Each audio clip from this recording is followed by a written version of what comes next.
शकतात. त्यामुळे महिलांनी स्वतः स्वतः कमी नाही समजायला पाहिजे. घरी राहून मी तुमच्या कुटुंबाची जबाबदारी तुम्ही घेता, सगळ्यांची जबाबदारी घेता.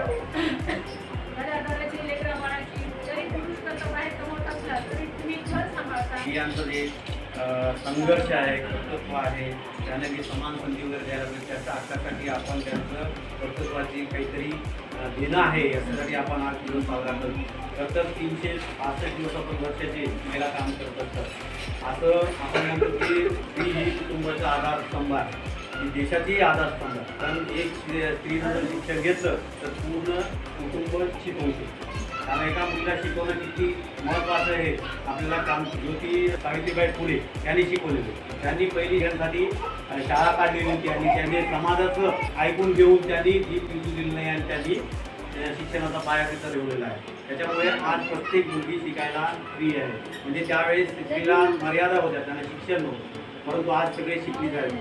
आज सगळ्या मुली शिकलेल्या इंजिनियर, डॉक्टर, आमच्या परिस्थितिका असू द्या, इंजिनियर, शिक्षिका असू द्या, औद्योगिक कामं करायला चालले. क्रांती ज्योती सावित्रीबाई फुले यांनी पाया उचलल्यामुळे आज आपल्याला ती संधी मिळाली आहे. तर आपण त्या गोष्टीचंही आपल्याला ओळख व्हावं यासाठी हे आज दिवस साजरा करतो. तसंच भारताचे नेतृत्व करणारी इंदिरा गांधी त्यांनी पंतप्रधान म्हणून इथलं भारताचं नाव लौकिक केलं की त्यांनी राजकारणात इतके धाडसी निर्णय घेतले. त्यांना आयरन लेडी म्हटलं जातं. का म्हटलं जातं की त्यांनी एक पहिली स्त्री होती की पंतप्रधान दिले की त्याला मान कधीही खाली घालून दिलं नाही. म्हणजे तिच्या कर्तव्य आहे पण तिला संधी द्यायला पाहिजे हे तिने पुढे सगळ्यांना म्हणजे सांगून टाकलं की स्त्री ही कुठेही कमी पडू शकत नाही.